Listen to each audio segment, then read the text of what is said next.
Greetings, and welcome to the monthly basic training on forcible entry.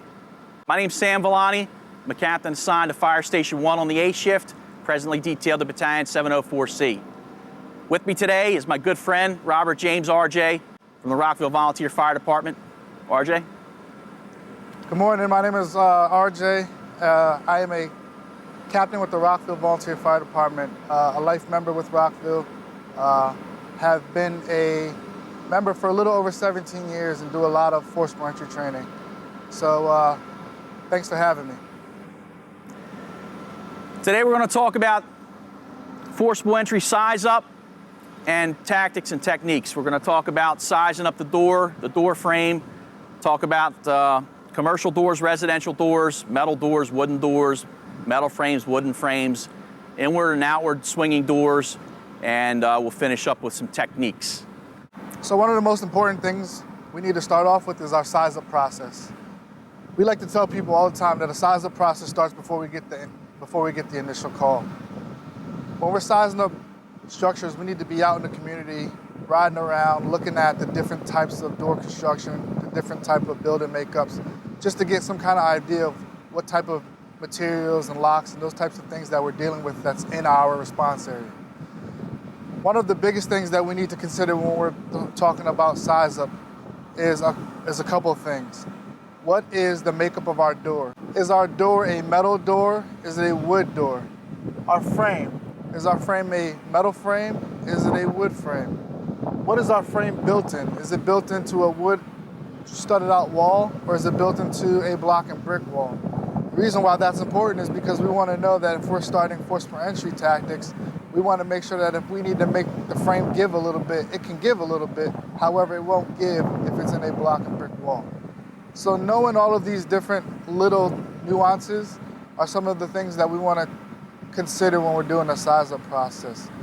Being able to identify what kind of locks we see on the door, the considerations for the locks that we don't see on the door, those are all of the things that we want to check out in our size up process. Cap, what are some of the things that you like to instill on some of your guys when it comes to sizing up? Well, definitely, your exposure running our EMS calls, the breadth of our runs are EMS. We're in these buildings quite often, and just taking the extra opportunity to look at you're going down the hallway of an apartment building. You're down in the utility area of a building. Look at what kind of locks are keeping people out from the exterior. Some of these apartment buildings, folks, especially as they get older, they get a little more leery of folks on the outside, so they'll add extra security to their doors. And a lot of times you can see that because it's not done professionally. You look at a door, you might see that they've added a few extra locks. A telltale sign is you'll see the door's kind of beaten up a little bit. You'll see some extra screws in there, and of course the old keep out sign or no soliciting sign, and that's usually a telltale sign behind there is some extra security, and maybe somebody that isn't ready for us to come in. So we're sizing these things up continually. We're walking down the hall at 2 a.m., you might notice a change, okay, a new tenant. You're going down a residential neighborhood, a new house. Take the time, pull over, take a look at see what they're installing. Some of these new doors come with a lot of technology built into them, so you want to take a look at and see what kind of tactics you need to employ to defeat those doors. So, keeping alongside the same size up process, and those are all the things that we want to consider before the incident. Let's talk about how we're sizing up doors when we get the call. The most important thing that we can do is from the time we receive the call is to start processing in our mind where we're going. Is the area that we're going to, is it a residential or is it a commercial area? That's going to start the process of different tactics. My tactics for residential doors are going to be completely different from my tactics for commercial doors. When we start rolling down the road and we hit the block of where we need to be, that's when we need to start putting our eyes on the structure.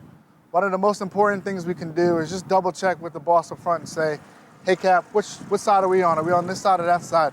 That way I can physically put eyes on the actual structure. When I get the indication of what structure I'm going to, I'm gonna put my eyes on that door, and I'm starting my internal size up process from the time I'm stepping out of the rig to the time that I make it to the front door. That transition is where I'm confirming everything that I thought. Okay, it's definitely a residential door, or it's definitely a commercial door. Which way is my door gonna swing? Where's my door knobs, and where's my handles? Where's my deadbolts and my locks that I can see? Because again, those are going to be different types of tactics that we're gonna talk about in the tactic portion of this, but I would just wanna confirm all of those things. My thought process is, I like to tell people, most times the engine crews do not wanna wait on the companies forcing the doors. So we need to start that size-up process to make sure that when we get to the door, we're not doing what I like to call the baton twirl, where we're starting to flip the bar around because we're unsure of how we wanna insert it into the door. So again, make sure from the rig to the door, you're confirming your size up, you're confirming everything that you thought, and that way when you begin your tactics, you can already put your bar in place and get right at it.